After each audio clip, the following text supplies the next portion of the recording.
할렐루야. 우리 옆에 분에게 인사할까요? 주 안에서 사랑합니다. 잘 섬기겠습니다. 날씨가 많이 무덥습니다. 여러분 건강 주의하시기 바랍니다. 오늘 하나님께 주시는 말씀은 요한계시록 2장에서 2장 8절에서 17절까지인데 제가 말씀을 준비하다 보니까 이게 보통 일이 아니에요. 나누겠습니다. 한 교회씩. 오늘은 서머나 교회만 하겠습니다. 계시록 2장 8절에서 11절까지의 말씀입니다. 자, 8절. 서머나 교회 사자에게 편지하라. 처음이요 마지막이요 죽었다가 살아나신 이가 이르시되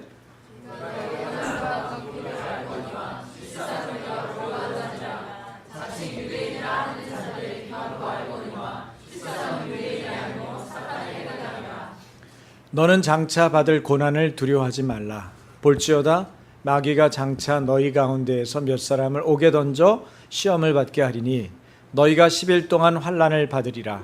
네가 죽도록 충성하라. 그리하면 내가 생명의 면류관을 네게 주리라. 이기는 자는 둘째 사망의 해를 받지 아니하리라. 아멘. 네.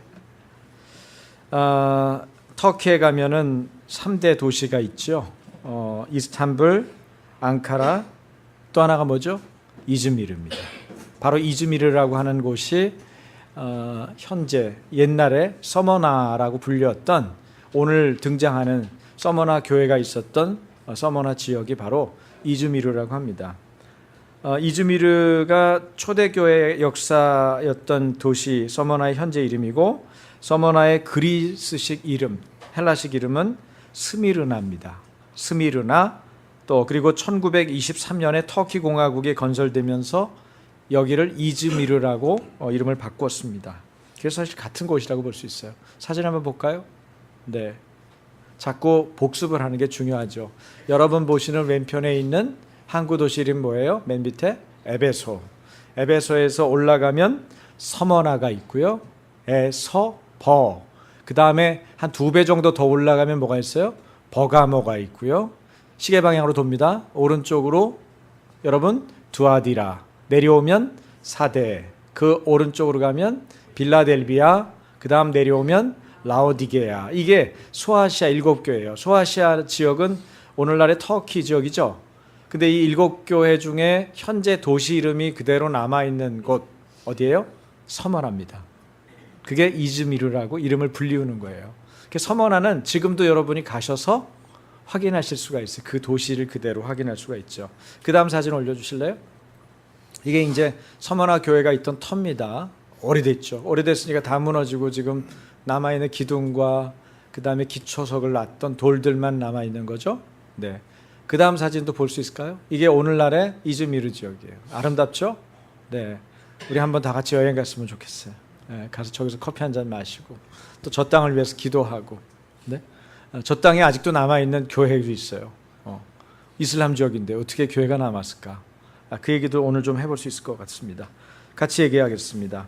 여기 이즈미르는 기원전 700년 전에 살았던 그리스 최대 서사시, 여러분이 한 번 정도는 들어봤을 만한 일리아드와 오디세이를 쓴 호머의 고향으로 알려져 있고요. 그리고 에게해, 여기가 에게해거든요. 그리스와 터키 사이에 있는 바다를 에게해라고 그러죠. 에게해 연안 지방의 중심일 뿐 아니라 주변 휴양지나 고대 유적 탐방의 기지로서 번영하고 있죠. 기독교 초기의 이즈미르에는 사도 바울의 전도 활동으로 초대교회가 세워졌다고 봅니다. 현재 이즈미르에는 옛날에 그 86세 때 순교한 서머나 교회 감독 누굴까요? 여러분 혹시 기억하는 분 있어요? 퀴즈 한번 내볼까요? 네, 퀴즈 내면 조는 분 다 깨죠. 네, 조는 사람 없어서 하는 얘기예요.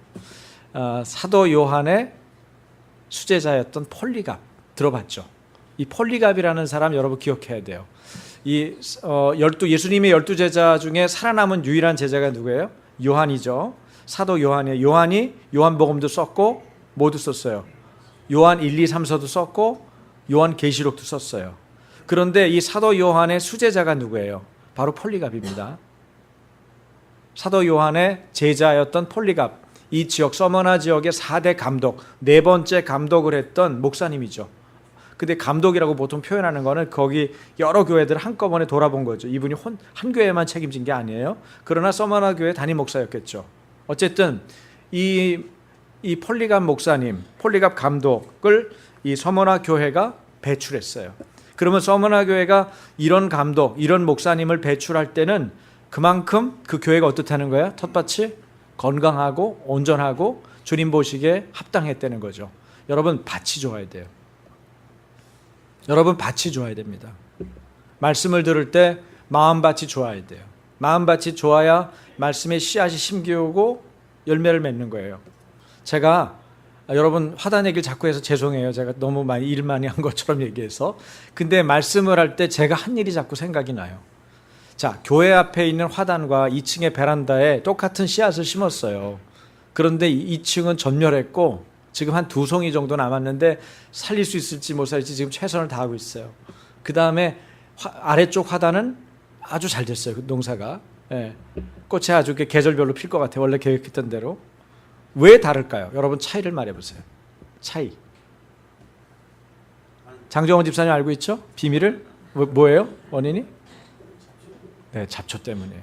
밭에 잡초가 있으면 화단에 씨앗을 잘 심어도 잡초가 그 힘이 훨씬 좋잖아요. 양분도 뺏어 먹고 땅에 있는 것들도 차지하고 물을 뿌려줘도 물도 얼른 빨아들이고 잡초가 이게 산에서 캐온 흙인지를 제가 몰랐어요. 산에서 그 흙을 가져왔다고 들었는데 제가 깜빡한 거예요. 왜냐면 그때는 아무것도 없었거든요. 저 흙 속에. 그래서 똑같은 옥상에 흙을 짊어져다가 같이 좋은 흙과 섞었는데 아래도 그렇게 섞었고 밑에도 섞었는데 밑에는 잡초가 없으니까 얘네들이 심은 대로 옥토를 만들어준 흙 속에서 아주 햇볕도 좋지 물도 그때 주지 그러니까 착착착 자라는 거예요. 근데 2층은 심었는데 똑같이 심고 물도 똑같이 줬는데 햇볕도 좋은데 뭐예요? 잡초 때문에 안 되는 거예요. 여러분, 밭이 중요합니다. 여러분의 밭 관리하십시오. 마음밭. 주님의 말씀을 받는 그릇입니다. 어떻게 마음밭을 관리하느냐에 따라서 여러분, 하나님께서 여러분에게 다르게 역사합니다. 어떤 밭은 30배, 60배, 100배 열매를 거둡니다. 밭 관리를 잘못해서 한 송이, 두 송이밖에 안 필 수도 있습니다. 이 서머나 교회, 이즈미르, 서머나 지역은 도대체 어떻게 밭 관리가 됐길래 이런 인물을 배출했냔 말이에요. 저는 아침교회에 하나님의 자녀들을 배출하는, 하나님 나라에 정말 필요한 인물들을 배출하는 그런 교회가 되길 바랍니다. 할렐루야. 자꾸 그런 생각이 나요. 자꾸 그런 생각이 나요. 여러분, 큰 교회가 큰 인물 배출하는 거 아니에요? 그걸 아셔야 돼요. 밭이 좋아야 인물을 배출하는 거예요. 그리고 꼭 이름이 안 올라간 인물이라도 상당한 인물들은 얼마든지 밭에서 또 생산해낼 수 있어요. 폴리갑만 훌륭했겠어요? 그것만 이름이 그 정도로 유명하지 않고 나머지도 상당히 괜찮은 분들이 많았을 거예요. 이 서머나 교회. 그런 것도 우리가 한번 생각하면서 도대체 서머나 교회는 어떤 교회냐. 오늘 말씀을 보면서 여러분, 우리 마음밭, 우리 교회 공동체의 밭, 이것을 한번 생각해 보면서 말씀을 좀 들으면 좋겠어요. 어쨌든 86살 때 순교한 서머나 교회 감독 폴리갑 기념교회가 이즈미르에 아직도 있어요. 요한계시록에 나오는 서머나 교회는 폴리갑 순교 수십 년 전으로 거슬러 올라가죠. 교회는 당시 종교적으로 전통주의 유대인들의 공격을 받았고요. 또 정치적으로는 극심한 황제 숭배 강요를 받았어요. 경제적으로는 유대인들로부터 공격을 받았으니까 여러분, 상권을 장악한 유대인들이 뭘 해요? 장사를 제대로 할 수 있게 해줬겠어요? 장사의 털을 하나라도 내줬겠어요? 시비 걸었겠죠. 문제시 삼았겠죠. 그러니 정치적으로도 황제 숭배 안 한다고 또 핍박을 받았겠죠. 여러분, 예수 믿는 사람들은 서머나에서 엄청난, 그래서 극심한 핍박과 박해를 당했다는 것을 알고 있어야 돼요. 그 중에 그 가장 심각한 박해는 뭐겠어요? 당장 먹고 살 음식을 마련할 수가 없는, 가난하에 찌든 삶을 살 수밖에 없어요. 이유는 뭐예요? 이 사람들이 경제 능력이 없는 게 아니에요. 지력이 부족한 것이 아닙니다. 어떤 일을 해낼 수 있는 성실함이 없어서가 아니에요. 예수 믿기 때문에 극심한 빈곤 상태에 처해 있는 거예요. 그러나 이런 엄청난 고난 속에서도 그리스도에게 죽도록 충성해서 그리스도로부터 생명의 면류관을 받을 것이라고 약속을 받은 교회가 어디냐? 서머나 교회예요. 여기 아까 7개 지도가 나와서 7개의 교회를 소개했지만 그 중에 칭찬만 받은 교회, 그게 어떤 교회예요? 서머나 교회, 빌라델비아 교회. 이 두 교회밖에 없어요. 나머지는 칭찬도 받았지만 책망도 받았어요. 근데 서머나 교회하고 빌라델비아 교회는 칭찬만 받았어요. 충성스러운 서머나 교회가 훗날 배출한 인물은 폴리갑이고요. 서기 2세기 전반 교회 지도자 중에 한 사람이었던 폴리갑은 교회 감독을 지냈습니다. 폴리갑은 교회가 환난을 당할 때 체포돼서 그곳 로마 총독 앞으로 끌려갔습니다. 86이나 되는 고령의 때. 그래서 총독은 그의 나이를 고려해서 내 앞에서 예수를 부인하면 살려주겠다. 예수, 내가 부인한다. 예수는 안 믿는다. 예수는 내 주인이 아니다. 황제가 아니다. 내가 숭배하는 신이 아니다. 이렇게 부인해라. 그럼 살려주겠다. 당신 이제 몇 해면 죽지 않겠냐. 이렇게 설득을 하려고 얘기를 꺼냈어요. 그랬더니 이 말을 들은 폴리갑 목사님이 뭐라고 그랬겠어요? 이렇게 얘기했습니다. 지난 86년 동안 나는 예수님을 섬겼소. 그러나 주님은 한 번도 나를 버린 일이 없소. 어떻게 예수님을 모른다고 해서 나를 구원하신 주님을 욕되게 할 수 있겠소. 그리고는 화형을 받고 순교했습니다.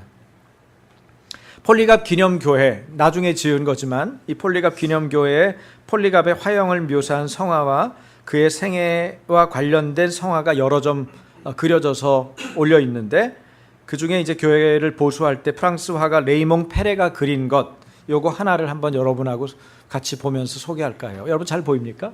여기 불 좀 꺼주셔야겠는데, 노란 불을. 네. 당연히 누구겠어요? 폴리갑이죠. 예. 캐톨릭 쪽에서 그렸는지 여기 밑에 뭐예요? 이게 후광을 그려놨는데 이건 신경 쓰지 마시고, 지금 불을 지펴놨죠? 화형당하고 있어요. 그리고 저쪽에 있는 사람은 손가락질하고 있고, 이쪽에 있는 사람은 뭐래요? 칼을 들고 좀 찌르려고 지금 그러고 있죠. 예. 그래서 지금 이걸 보면 이 성화의 불길에 쌓인 폴리갑을 향해서 한 사나이가 칼을 들고 달려들고 있고, 그런데 여러분이 아주 신기하고 특이한 점을 하나 찾아야 되는데, 혹시 찾았습니까? 여기에 뒤에 있는 이 사람은 뭐냐 이거지. 이건 불 지피고, 쟤는 손가락질하고 비방하고 책망하고, 그 다음 얘는 칼로 찔러서 죽이려고 하고, 예? 근데 얘는 뭐냐는 거예요. 이 사람이 누구냐면 다음 화형을 기다리는 사람이에요. 화형을 기다리고 있는 사람이 누굴까? 바로 이 그림을 나중에 그린 화가 자신 페레입니다. 화가 자신도 여기다 그림에다 껴놓은 거예요. 폴리갑의 뒤를 잇는 순교자로 자기 자신을 묘사했어요. 왜 그랬을까요? 자신도 폴리갑 따라서 주님에 대한 신실함을 지키려는 마음을 저렇게 보여주고 싶었어요. 그렇지만 여기 보면 이분은 고개를 들고 있고 자기는 고개를 숙이고 있어서 자기 안에 겸손함을 표현한 거죠. 어떻게 같은 비중으로 본인 순교를 묘사할 수 없으니까 폴리갑처럼 훌륭한 분을, 그래서 자기는 숙인 모습으로 여기다 묘사한 거 아니겠냐, 이렇게들 보고 있죠. 여러분, 헬라어로 서머나라는 말은 향기로운 향료인 몰약입니다. 몰약은 되게 시신을 이렇게 바를 때 거기에 냄새가, 이렇게 더운 지방이니까 며칠만 지나면 냄새가 많이 날 거 아니겠어요? 그래서 몰약을 발라서 이거를 향기로운 향료를 바르는데 비싼 재료죠. 그런데 이 몰약은 비유적으로 보면 고통당하는 것을 상징해요. 고통당하는 걸 상징할 때 몰약. 근데 서머나의 말뜻이 이 몰약이란 뜻이에요. 핍박받는 교회였던 서머나 교회는 1세기 후반부터 4세기 초반에 이르기까지 로마 제국의 핍박 아래에 있었던 교회를 상징합니다. 교회는 유대인들로부터 비방받고 고난당했습니다. 여러분, 교회가 세상과 같지 않을 때, 진리를 바로 사수할 때 박해는 필연적입니다. 오늘날도 마찬가지예요. 현대교회도 마찬가지입니다. 만약에 우리 공동체가 어떤 일에 대해서 진리를 사수하고 하나님의 말씀을 온전하게 전하고 있다면 그 증거 중에 하나는 뭘까요? 세상이 곱지 않게 본다는 거예요. 여러분, 우리가 실수하고 다른 사람들한테 잘못해서 비난받고 교회는 왜 저래 이렇게 말하는 거는 우리 잘못입니다. 우리가 그건 고쳐야 돼요. 그러나 우리가 진리를 전하고 진리를 사수하는데 비난받고 비방받는 것은 그것은 당연한 거예요. 진리를 사수하는 사람들에게는 반드시 비방이 뒤따르게 되어 있습니다. 왜 그럴까요? 교회가 세상과 같지 않기 때문입니다. 예수 안 믿는 사람들이 예수 믿는 사람들 어떻게 하길 원해요? 자신들하고 똑같아지길 원해요. 그래서 여러분들 술 먹이는 거 좋아합니다. 어떻게든지 술 안 먹는 집사면은 기어코 술을 한번 먹이려고 할 거예요. 저도 직장 생활할 때 직장 생활도 그 짧은 직장 생활인데 그것도 교회 다니는 나이롱 집사가 저를 술을 먹게 하려고 엄청 노력했어요. 물론 성공하지 못했지만 참 많이 노력했어요. 제가 술 먹고 안 먹고의 문제를 얘기하는 게 아닙니다.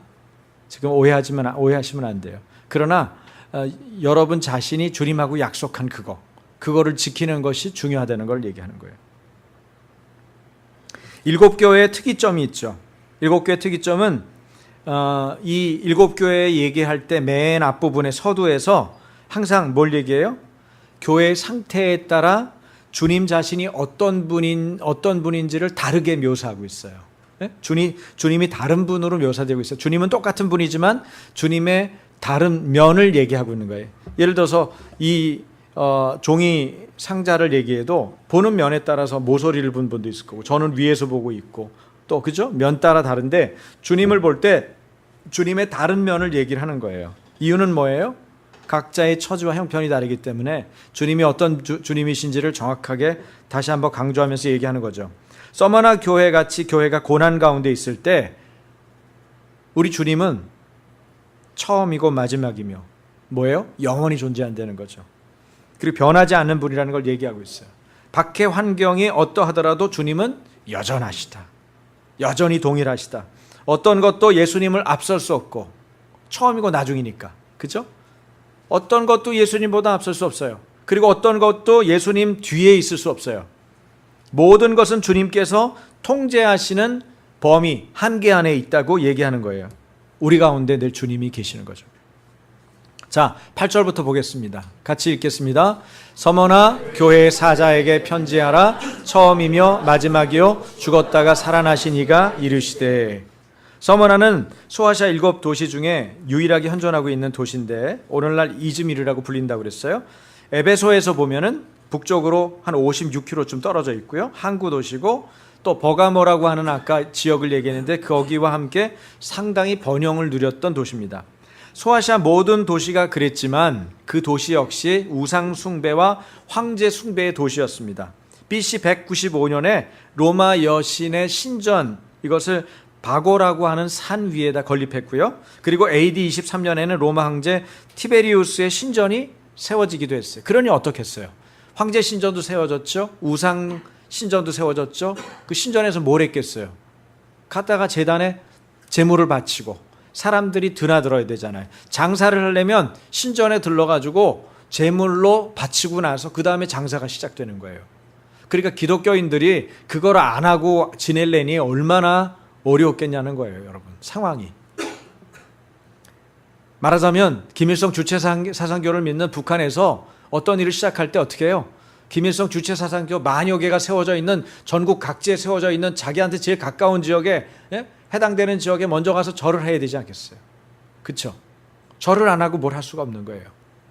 제가 듣자 하니까 우리나라 대통령 중에서 북한 갔다 온 분 있죠? 거기 북한 갔다 왔잖아요. 그래서 그 북한 갔다 왔을 때도 거기 한번 들려야 된다고 얘기했대요. 근데 다행히 그거 가지고는 그건 안 된다.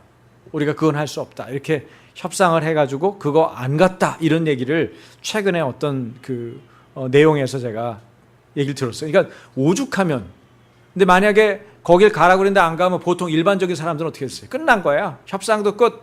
당신하고 외교 관계 끝. 당신하고 볼 일 없음. 내가 만나주지 않음. 이걸로 끝이에요. 그렇죠? 더 심한 경우는 자기의 힘으로 누를 수 있는 자는 죽이겠죠. 감옥에 가두겠죠. 함부로 다룰 수 있는 자는 해코지 하겠죠. 그런데 상대가 이게 상대잖아. 그러니까 넘어가라 이렇게 하고 넘어갔나 보더라고. 그렇게 해서 넘어갔지만 사실은 그 앞에 가서 절하라고 그런 거예요. 그러니 힘없는 일반적인 백성들이 그때 상황에 어떠했을지 우리가 충분히 짐작해 볼 수 있는 일들이죠. 여러분, 폴리갑의 전기에 의하면 바울이 에베소에서 사역하는 동안에 이곳으로 건너와서 서머나 교회를 세웠다, 그렇게 얘기합니다. 그런데 로마의 티투스 장군에 의해서, 여러분 이게 중요한 역사적인 얘기인데, 예루살렘이 AD 70년경에 함락되죠. 여러분, 예루살렘에 예수님이 생존해 계실 때 이렇게 얘기해서 돌을 위해 돌 하나 남지 않을 거다, 그렇게 말했는데 그게 무슨 얘기냐면 예수님이 십자가에 달리시고 한 40년 정도가 지난 다음에, 그게 AD 70년이거든요. 그 AD 70년에 로마의 티투스, 나중에는 로마의 황제가 돼서 3년인가 2년 해먹은 황제가 있어요. 그런데 그 티투스가 와서 어떻게 해요? 예루살렘을 함락해요. 그때 엄청난 핍박이 있겠죠. 그러니까 예루살렘에 있는 많은 유대인들이 어디로 건너갔냐면 서머나까지 건너간 거예요.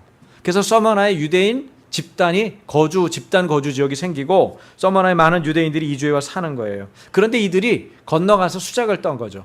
로마 정복하고 여기서 살아남으려고 협잡을 한 거예요. 그래서 누구를 핍박했냐면 유대교회 처음에는 한 종파처럼 여겼던 기독교, 이 기독교를 얌니아 회의라는 회의가 있는데, 그거 여러분 한 번만 들으시면 돼요. 얌니아 회의라는 회의가 있는데 그 회의 이후에 이 유대교가 기독교를 이단시합니다. 그리고는 핍박하는데 매달리는데 로마 정부하고 짜고 하는 거예요. 그래서 예수를 믿는, 기독교를 믿는 사람들을 핍박하기 시작해요. 이러한 극심한 핍박으로 인해서 서머나 교회 초대 감독 폴리갑은 순교를 당하기까지 했고요. 그리고 그럼에도 불구하고 이곳에 있던 유대인들과 로마 정부의 조직적 박해에도 불구하고 끝까지 신앙을 고수했던 사람들이 누구예요? 서머나 교회 교인들이에요. 서머나 교회는 바로 이러한 불굴의 믿음, 곧 모진 고통과 박해에도 불구하고 자신의 믿음을 지켰던 사람들로 인해서 계시록에서 아까 말씀드린 것처럼 빌라델비아 교회와 함께 예수님에게 칭찬만 들은 대표적인 교회입니다. 여러분, 오늘 본문에는 예수 그리스도를 처음이요 나중이요 그리고 죽었다가 살아나신 이를 소개하고 있어요. 이것은 서머나 교회의 순교적인 상황을 잘 연결시켜 밀접하게 관련해서 하는 얘기예요. 처음과 나중, 그리고 죽었다가 살아났다는 게 무슨 얘기예요?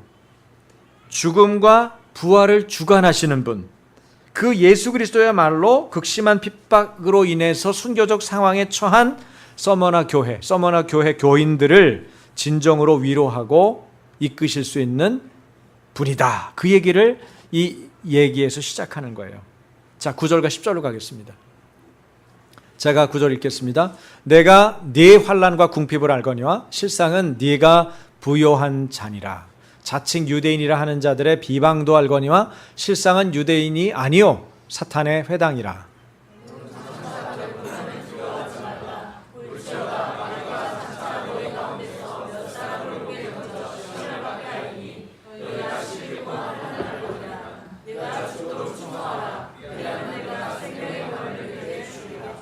구 절 10절은 서머나 교회를 향한 그리스도의 칭찬과 격려 내용이 담겨 있는 것입니다. 어떤 격려입니까? 7교회 사이를 다니시며 살피시는 예수님께서 예수님의 직관과 신적인 통찰력으로 아신다는 거예요. 뭐를? 서머나 교회를 아신다는 거예요. 지난번에 오이다 기억나세요? 네, 아신다는 거예요. 내가 안다, 내가 알고 있다, 예수님이 말씀하는 거예요. 그렇다면 서머나 교회에 대해 주님이 알고 계신 건 뭐죠? 첫 번째, 그것은 서머나 교회의 환난과 궁핍을 알고 계세요. 여러분, 우리의 처지를 알고 있다는 거 얼마나 중요합니까? 예수님이 우리의 상황을 알고 있다는 것, 내 마음속 깊은 것, 내 자식도 모르고 내 남편도 모르고 내 아내도 모르고 심지어 나도 잘 이해가 안 될 때가 있는데, 그런데 주님이 알고 있다. 이게 얼마나 놀라운 일이에요. 환난과 궁핍을 아세요. 서머나 교회는 예수님 이름 때문에 경제적으로, 정치적으로, 사회적으로, 종교적으로 압박받고 고통당하고 있었습니다. 그 때문에 실질적인 제재를 받아서 어떻다고 그랬어요? 극심한 가난, 궁핍 가운데 처해 있었어요. 그러니까 환난 때문에 궁핍이 온 거죠. 얼마나 힘든 싸움이었겠어요. 얼마나 힘든 싸움이었겠어요. 생계 문제인데 다 포기하고, 예수고 뭐고 다 포기하고, 그냥 놓고 싶지 않겠어요? 여러분, 오바마 정부 시절에 미국의 신실한 기독교 기업들이 이런 어려움을 많이 당했어요. 동성애를 반대한다는 이유로 핍박을 받았어요. 법적으로 동성애자를 차별해서는 안 되는 성소수자로 지정을 했어요. 그리고 그것과 의견을 달리하고 신앙적인 신념을 가지고 말하면 그런 신념을 말하는 정상적인 다수인, 물론 다수 중에 소수의 독실한 기독교 기업인들이 그 일을 했겠지만요, 오히려 박해하는 결과를 가져왔어요. 기독교인들이 하나가 되지 못하니까 힘이 없는 거예요. 살아남으려고 조용히 있는 거죠. 많은 그냥 적당한 크리스찬들은 살아남으려고 조용히 입 다물고 있는 거예요. 오죽하면 복음주의 노선 대부분의 교회들이 힐러리 대신에 트럼프를 밀었겠어요. 여러분, 그 상황을 이해하지 못하면 이해 못해요. 여기 서머나 교회나 이런 핍박받는 많은 교회들이 그랬어요. 여러분, 히브리서 10장 32절과 33절이 그때 상황을 조금 설명해 주는데요. 표준세번역으로 제가 이거를 옮겨놨습니다. 여러분은 빛을 받은 뒤에 고난의 싸움을 많이 견디어낸 그 처음 시절을 되새기십시오. 여러분은 때로는 모욕과 환난을 당하여 구경거리가 되기도 하고 그런 처지에 놓인 사람들의 동반자가 되기도 하였습니다. 자기 믿음을 어떻게 신실하게 지켰는지 그 당시의 분들이 지금 얘기해 주는 내용이에요. 여러분, 서머나 교회 현실은 고통스럽고 비참할 수 있었습니다. 그러나 주의 이름을 위하여 그들은 기꺼이 핍박을 감수했어요. 마치 북한에 있는 지하교회 교인들처럼. 이것을 주님이 알아보시고 칭찬하고 격려하는 겁니다. 자기 죄 때문에 당하는 고난이야 당연한 겁니다. 그렇지만 주님 이름 때문에 손해보고 당하는 고난은 그리스도인이라면은 어떻게 해야 돼요? 오히려 기뻐하라는 거예요. 오히려 기뻐하라.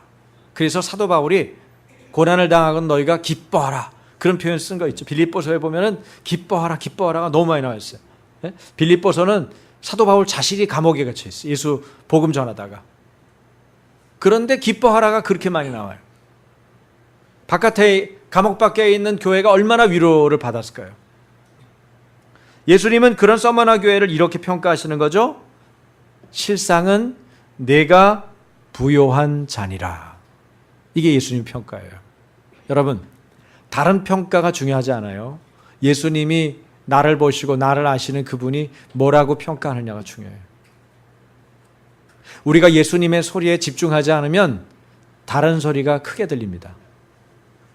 우리가 주님, 세상의 주인이시고 교회의 머리이신 예수님에게 마음을 두고 집중하지 않으면 옆 사람, 가까운 사람, 그야말로 내 주변에 영향력을 미치는 사람들, 세상의 소리가 더 크게 들립니다. 그래서 묵상하고 말씀에 귀를 기울이는 거예요. 주님의 소리에 집중하지 않으면 다른 소리가 들리는 거예요. 라오디게아 교회처럼 물질적으로는 부유하지만 영적으로 가난한 교회가 있습니다. 서머나 교회는 물질적으로는 가난했어요. 핍박 때문에. 그런데 영적으로는 부유했던 교회고 부유한 교회라고 예수님이 평가하는 겁니다. 여러분, 아침교회는 어느 쪽입니까? 또 주님이 알고 계신 사실 또 하나가 있죠. 서머나 교회가 자칭 유대인이라 하는 자들의 회방을 받고 있다는 거예요. 여기서 자칭 유대인은 아까 말씀드린 대로 AD 70년에 로마의 티토스 장군에 의해서 예루살렘이 함락되면서 많은 이주민들, 유대인 집단이 이주를 해왔다 그랬잖아요. 서머나로. 이들이 자기들은 혈통상 아브라함의 자손인 것을 내세우고 선민이라고 떠들어댔어요. 그리고 로마 정부하고는 협잡을 해서 서머나 교회, 기독교인들을 대대적으로 핍박했습니다. 말씀드린 대로 서머나 감독, 그 감독 폴리가비, 그리고 빌라델비아 성도 11명이 함께 화형을 당하죠. 그때 유대인들이 어디 있었을까요? 유대인들이 그 앞에 있었습니다. 그들 앞에 서서 있었습니다. 그날이 무슨 날이었을까요? 유대인들이 그렇게 중요하게 여기는 안식일이었어요. 그러니까 엉터리죠. 엉터리들이에요. 유대인들도 정통 유대인들, 말도 안 되는 유대인들이에요. 어떻게 일도 안 한다면서 안식일 날 사람을 죽이는 일에 그 앞에 서서 핍박하는 일에 앞장을 섰겠어요? 제정신이 아닌 거죠. 여러분, 그들 뒤에는 누가 있었을까요? 사탄이 있는 거예요. 누가 얘기했어요? 예수님이 얘기했어요. 예수님 뭐라고 그래? 이 유대인들의 집단을 뭐라고 그래요? 사탄의 회라고 그래요. 사탄의 회는 뭡니까? 여기서 회라는 거는 시나고그, 회당을 말하는 거예요. 초대교회 때는 교회 옆에 늘 회당이 있었어요. 왜 그랬다고 그랬죠? 회당과 교회, 유대교와 기독교는 뭐 같이 지내도 괜찮다, 형제같이 여긴 거예요. 유대교가 기독교를 핍박하지 않았어요. 왜? 유대인들이 예수님의 기적을 보고 자기들도 은혜를 받기 때문에 유대인들이 굳이 기독교인들을 핍박할 이유가 없었어요. 그러니까 당연히 그냥 무난하게 간 거예요. 그런데 기독교가 성장하고 기독교의 복음이 확실해지고 그 진리가 사수되니까 어떻게 되겠어요? 유대인들이 위협을 느꼈죠. 핍박하기 시작하는 거예요. 저것들은 이단이다. 이단 규정을 하는 거예요.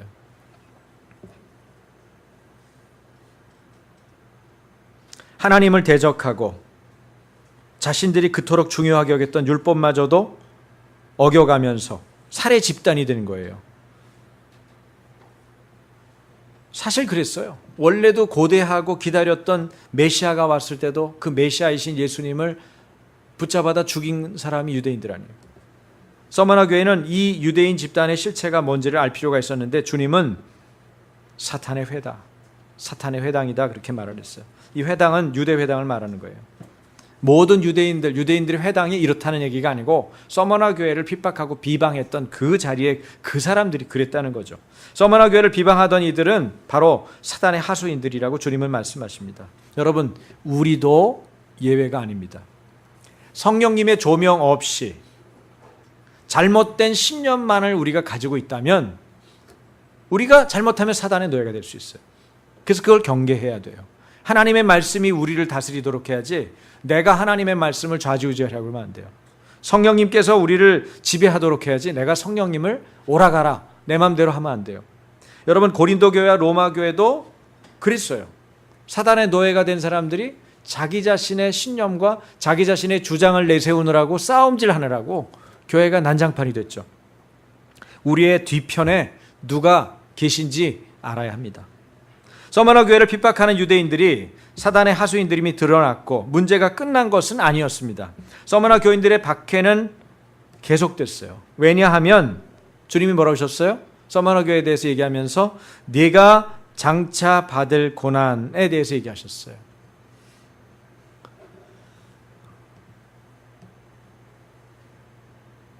10절입니다. 너는 장차 받을 고난을 두려워하지 말라 이렇게 돼 있죠. 그러면 사탄의 회당 그랬으니까 내가 사탄의 회당 처치해 주겠다. 걱정하지 마라. 이렇게 말하면은 이게 쉬운데 사탄의 회당 얘기하고 비방도 있다고 그러시고 환난과 궁핍도 안다고 처지도 다 안다고 얘기하시고 여러분 10절이 너무 이상하잖아요. 너는 장차 받을 고난을 두려워하지 말라. 장차 받을 고난도 받으라는 얘기예요 지금. 여러분 요한계시록 이 계시록은요 절대 비껴 얘기하지 않아요. 그냥 있는 그대로를 정확하게 얘기합니다. 너는 장차 받을 고난을 이렇게 얘기하죠. 이들에 대한 대대적인 박해와 핍박이 또 올 것이라는 것을 예고하고 있는 거예요. 서머나 교회에는 소망의 말씀이 없어요. 환난당하고 배고프고 박해를 당해서 감옥에 갇히고 고생할 것이라는 말씀밖에 없어요. 하지만 또다시 엄습할 고난에 대해서 한 가지, 예수님은 두려워할 필요가 없다 그렇게 말해요. 너는 장차 받을 고난을 두려워 말라. 여러분, 예수님을 잘 믿는 방법은 예수님이 말씀하시는 것을 잘 받아들이고 잘 소화하고 잘 지탱하는 것입니다. 그래서 말씀을 듣고 그 말씀을 자주 끌어내서 묵상하고 되새겨 말하는 것이 중요합니다. 되새겨 말하는 것, 반복해서 소리내서 말하는 것, 이게 중요해요. 그래서 여러분의 신앙 고백을 감추지 마세요. 숨겨두지 마세요. 사람들과 이야기하세요. 기회가 닿을 때 말하세요. 눈 뜨고 말하세요. 보면서 말하세요. 여러분이 아는 만큼이라도 하세요. 깨달은 만큼이라도 나누세요. 그걸 자꾸 말하는 게 중요해요. 왜? 나 때문에. 내가 먼저 살아야 되니까. 주님의 말씀은 내 발의 등이고 내가 언제든 어디서든 붙잡아야 할 능력입니다. 교회의 생사 여탈권은 참소하는 악인들의 맹주인 사단에게 있지 않아요. 교회의 머리이신 예수 그리스도에게 교회의 생사 여탈권이 있어요. 예수님은 죽음까지 이기신 부활의 주인이에요. 죽음을 이겼다는 건 뭐예요? 사망이 사망했다는 거예요. 사망아 사망했다. 사망 선고를 사망한테 해버리신 거예요. 이해되세요? 그래서 예수님을 믿는다는 건 죽음조차도 나한테는 해당되지 않는다. 따라해 보시겠어요? 예수님을 믿는다는 건 죽음도 나에게 해당 없다는 것이다. 그것을 예수님이 부활하셨다. 그렇게 말하는 거예요. 서머나 교회가 당하는 시련이 비록 너무나 고통스러울지라도 그것은 영원히 지속되는 고통이 아닙니다. 그것은 10일 동안 지속되는 환난이에요. 10일 동안. 열흘이면 참지. 여러분 그렇게 생각할 텐데 이 10일 동안이라는 말은 상징적인 숫자, 한정적인 날수를 의미하지 진짜 열흘을 말하는 게 아니에요. 여러분 계시록에 나오는 날짜는 상징적인 전부 숫자예요. 그거를 날짜를 세는 분들이 있어. 그런 분들이 대개 이단이에요. 예? 여러분 이게 상징적인 숫자예요. 그때 비유로 알려주고 설명해 주기 위해서. 용 상징적인 거예요. 계시록에 나오는 짐승 상징적이죠. 여자 상징적인 거예요. 그걸 알아야 돼. 그거를 왜 지금 다 얘기 안 해주고 목사님은 천천히 하나하나 얘기하느냐. 여러분 제가 처음부터 얘기했잖아요. 내러티브 설교는 처음부터 끝까지 드라마처럼 쭉 봐야만 그게 반전도 있고 갑자기 점진적으로 설명해 줘야만 이해가 되는 부분이 있기 때문에 한 번에 설명할 수도 없거니와 한 번에 설명해도 안 된다는 거예요. 그래서 여러분이 끝까지 잘 따라오셔야 돼요. 저도 준비를 그렇게 할 거고요. 근데 여기서 보면 10일 동안이라는 이 상징적인 숫자는 상당히 긴 세월을 암시하는 상징입니다. 완전한 고통이 있다는 거예요. 생각보다는 어려운 심각한 고통이 있다는 거예요. 두 번째는 제한된 시간일 거라는 거예요. 그래 봐야 제한된 시간이에요. 군대에서 시간이 안 가면 남자들이 얘기하죠. 그래도 국방부 시계는 돌아간다. 그런 확신을 가지고 군대 생활을 한다는 거예요. 진짜 돌아가요. 학교에서 공부하기 싫으면 어떻게 해요? 시계 몇 시야? 시간 가고 있지. 예수 믿는 애는 그때 할렐루야를 외치는 할렐루야 그렇죠. 빨리 끝나고. 시험 시간이 지나가도 마찬가지예요. 지금 대학생들 시험 보거든요. 이틀이면 방학이에요. 드디어 방학이에요. 이렇게 얘기하죠. 한정된 시간이 끝나요. 여러분 일터에서 아무리 힘들어도 뭐예요? 끝나는 종료점이 있다는 거예요. 그리고 이제 집에 누웠을 때 역시 집이 최고다. 그래도 신학적으로 조금 더 성장하고 발전한 분은 뭐라 그럴까요? 집이 이렇게 좋은데 천국은 얼마나 좋을까? 여러분 여기까지 가면 좋겠어요. 여기까지. 네? 거기서 멈추지 말고. 여러분이 맛있는 걸 드셔도 야 이것도 이렇게 맛있는데 천국에서 주님이 주는 음식은 얼마나 맛있겠냐? 야 이 과일이 이렇게 아름다운데 천국에서 먹는 과일은 얼마나 예쁠까? 여러분 그것이에요. 우리의 영성이 어디까지 가느냐는 주님을 늘 의식하고 주님과 함께 하느냐 그렇지 못하느냐. 아이들한테 오늘 예고 예배 때 그랬어요. 어떤 애가 질문하는 거예요. 4살짜리 남자아이인데 여러분 4살짜리 남자아이가 이런 질문할 수 있어요? 하나님이 왜 저를 만드셨을까요? 누가 좀 대답 좀 해보세요. 어떻게 대답해야 돼요? 신학적인 질문입니다. 4살짜리지만 신학적인 질문을 한 거예요. 여러분 걔네들 우습게 보면 안 돼요. 얼마든지 사고하고 대답할 수 있어요. 하나님이 저를 왜 지으셨을까요? 여러분 오늘 처음 온 아이예요. 할렐루야. 얘 일났죠? 네. 걔 때문에 오늘 사실은 예배가 조금 늦어졌어요. 설교 얘기를 좀 더 하느라고. 원래는 걔만 질문 안 했으면은 다른 아이들은 5분, 7분 먼저 간식을 먹었을 텐데 그 아이가 중요한 질문을 했기 때문에 예. 여러분 숙제예요. 하나님은 여러분을 왜 만드셨을까요? 생각해 보세요. 성경이 말하고 있고 여러분이 느끼고 아시고 있어요. 재밌는 대답들을 많이 했는데 그 얘기는 밥 먹을 때 해드리겠습니다. 설교랑 너무 벗어나면 안 되니까. 서머나 교회에 대한 핍박 기록은 우리의 생각 이상이었다는 거예요. 더러는 짐승의 밥이 됐고 더러는 불에 타서 죽었어요. 그 순교자들이 받은 은혜로 그들은 그 나머지 살아있는 자들은 그 당한 고난을 이길 수 있었어요. 저렇게 신앙 때문에 죽는 분도 있는데 우리 살아서 이렇게 힘든 거 아무것도 아니다. 폴리갑 목사님을 생각해봐. 우리는 죽지 않았잖아. 시간은 가는 거야. 기다리자. 우리 주님을 부인할 수는 없어. 이루고 가난도 이기고 고난도 이기고 핍박도 이기고 이렇게 서머나 교인들이 어떻게? 그럼 그렇다면 어디까지 도대체 어디까지 신실해야 됩니까?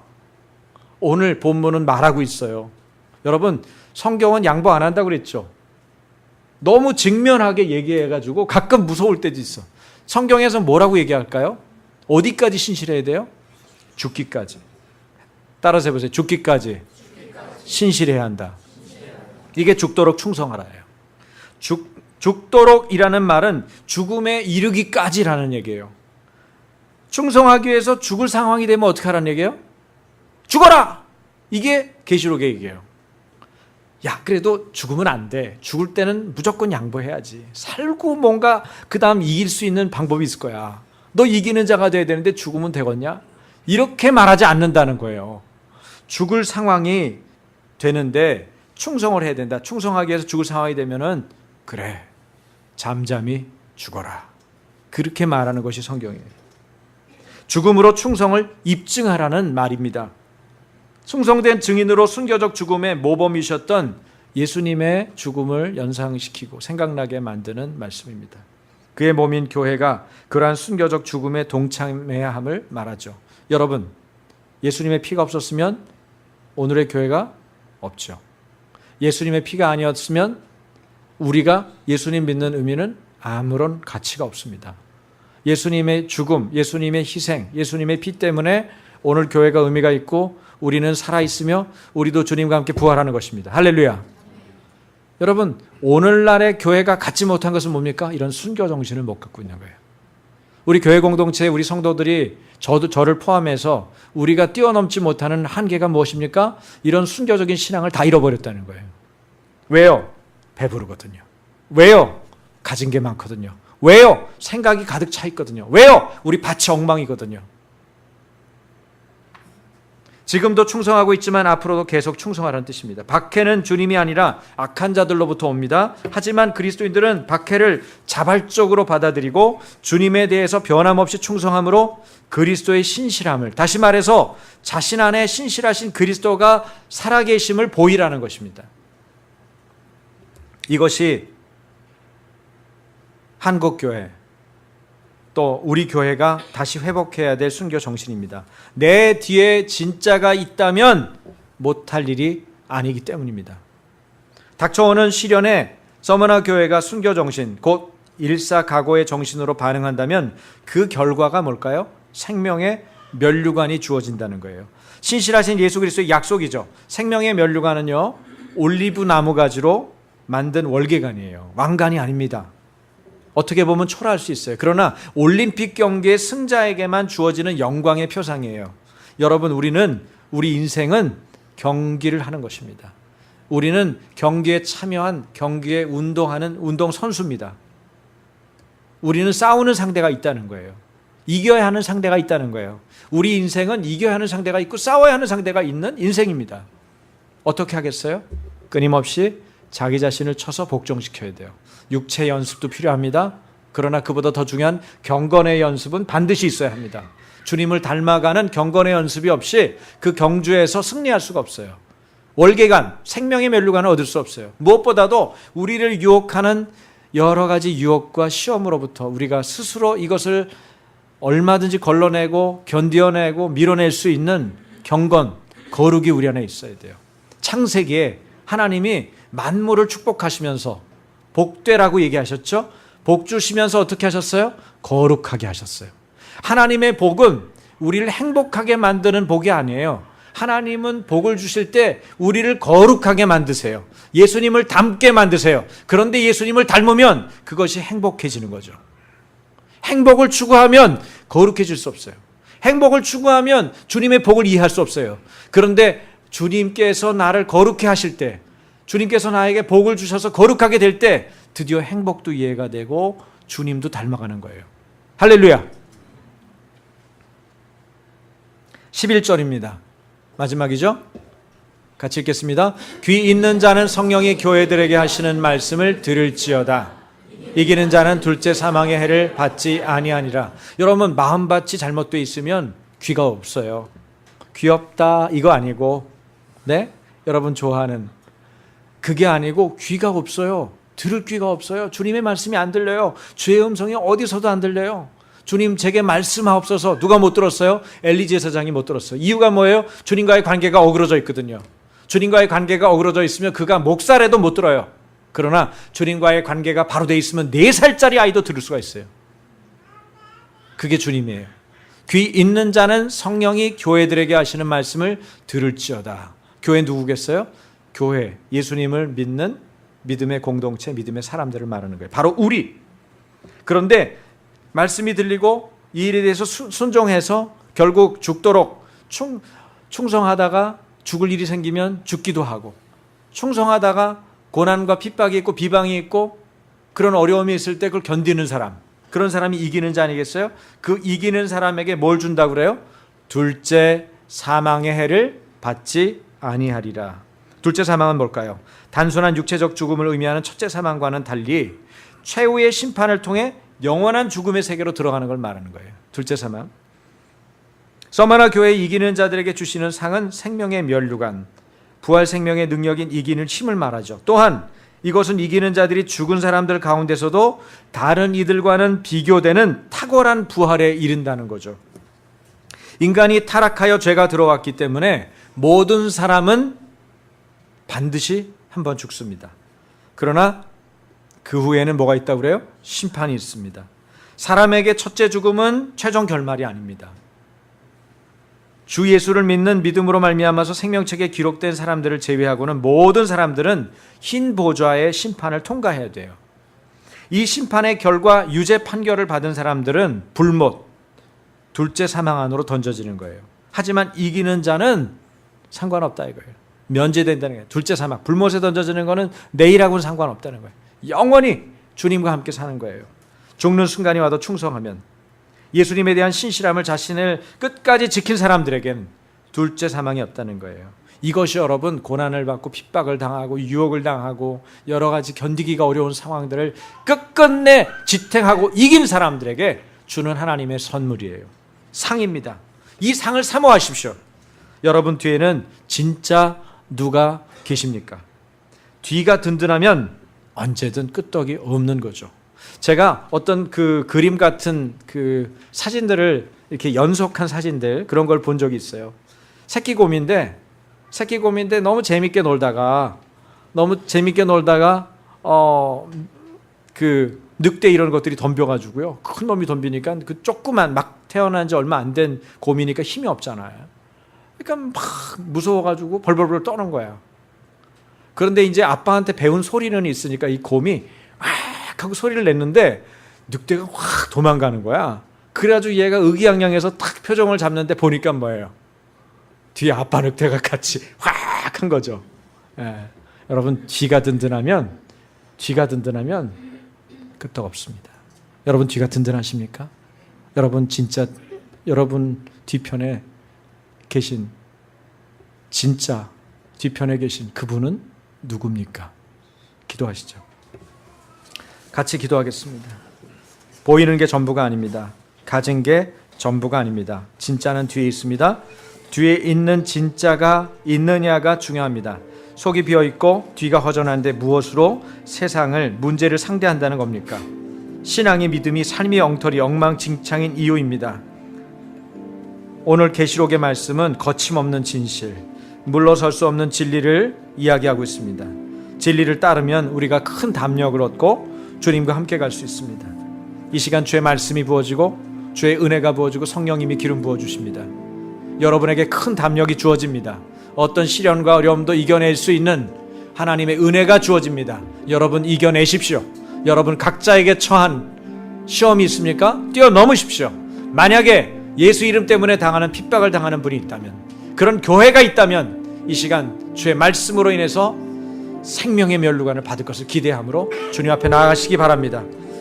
뒤에 있는 진짜가 누구인지 깨닫고 나아가는 여러분과 교회가 되길 원합니다. 같이 기도하겠습니다. 하나님 아버지,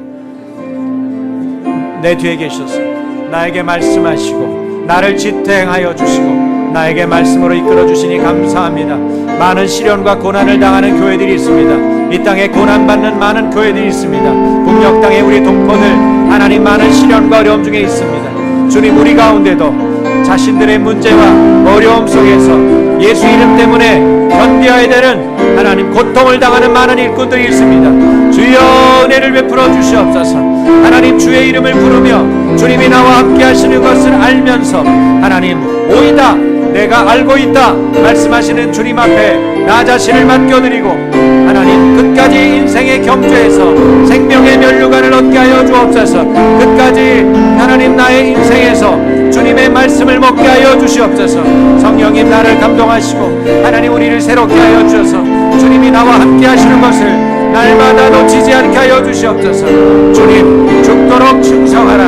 하나님 충성 하나님 죽음으로써 충성을 입증해 보이라고 하시는 주의 말씀 하나님 내 삶에 자의 죽음을 통해서 주님 앞에 충성되이 헌신하고 하나님 온전하게 드리는 하나님의 자녀들과 종들이 되게 하여 주시옵소서. 오늘도 먼 곳에서 가까운 곳에서 여러 모양으로 예배하기 위해 찾아온 하나님의 종들 또 예배하는 하나님의 자녀들 하나님 기억하여 주시옵소서. 다니엘 대립과 배집사를 기억하여 주옵소서. 이 자리에 머리 숙인 24사람의 집사들과 일꾼들과 하나님 세장들을 기억하여 주옵소서. 새 가족들 머리 숙여 주의 말씀에 귀를 기울이는 하나님의 자녀들을 축복하여 주시고 주님 우리가 귀가 든든한 사람이 되게 하여 주옵소서. 내 뒤에 계시느니 보이는 것이 전부가 아니요 보이지 아니하시는 하나님을 온전히 의지하는 믿음의 자녀들이 다 되게 하여 주시옵소서. 우리가 주님을 신뢰함으로 하나님 폴리갑처럼 어려운 순간에 하나님 끝까지 주님을 붙잡고 헤렌처럼 주님과 같은 길을 가겠다고 하나님 고집하고 마음을 드리는 하나님의 자녀들이 되게 하여 주시옵소서. 우리의 삶 가운데 날마다 동행하시고 날마다 우리와 함께 하시는 주님을 찬양합니다. 우리의 자녀들이 외칩니다. 주여 나는 왜 창조했습니까? 왜 나를 지었습니까? 하나님 이들에게 말할 수 있고 이들에게 선포할 수 있는 부모들이 되게 하여 주옵소서. 이들에게 말씀을 싣고 마음밭을 새롭게 기경하는 하나님의 부모들이 되게 하여 주옵소서. 우리에게 위탁하여 맡겨주신 하나님의 사람들을 세울 수 있는 하나님의 종들이 되게 하여 주옵소서. Espiriñara carabai, Yaspirio locolor sierinaya, Yaspirio rocoroboi, Yassaya sharanabalaya, O lobos piaranai serebei, Yesiarnoi salabai, Namara paranas menia selebei, Yesiarnoi clarnaya, Arabaspirio rocoroboi, Yaspaya sharanaya, Meria sereneberemei, Yallabas piaranai serebei, Minimis piaranoi soloboi, Yallabaya sharanai, 요로 시리나이 클라르나이 세레베이 주님을 찬양합니다. 하나님 아버지 우리가 주님을 사랑하고 주님을 의지합니다. 보이는 것이 전부가 아니고 보이지 아니하시는 하나님을 온전하게 의지하기 원합니다. 주님 우리 안에 믿음이 부어진 것을 감사합니다. 하나님 아버지께서 신실한 것처럼 그 신실함이 내 안에 있음을 감사합니다. 주님이 내 안에 들어오실 때 생겨난 신실함입니다. 주님을 의지하고 주님을 따를 때 하나님 예수 안에 있는 신실함으로 주님을 섬기게 하여 주시옵소서. 죽도록 충성하라. 하나님 죽음으로써 충성을 입증해 보일 만큼 하나님 우리의 자아의 죽음을 철저히 주님 앞에 내어 맡기고 하나님 고난받고 하나님 시련 중에 있고 핍박 중에 있는 수많은 교회들 위하여 엎드려 기도하며 하나님 아버지 우리가 계속해서 주님을 신뢰함으로 내 뒤에 계신 진짜 그 예수님을 믿고 따르는 하나님의 자녀들 다 되게 하여 주옵소서. 우리의 마음밭을 기경하셔서 살같은 마음 살같은 심령으로 바꿔주시고 무슨 말씀을 하시든지 그 말씀을 순종하고 지탱하고 지켜나감으로 하나님 끝까지 주님 앞에 잘하였다 칭찬받는 주님의 생명의 면류관과 하나님 주님의 칭찬을 하나님 받는 그런 교회 공동체 되게 하여 주시옵소서. 예수님 이름으로 감사하며 기도합니다. 아멘.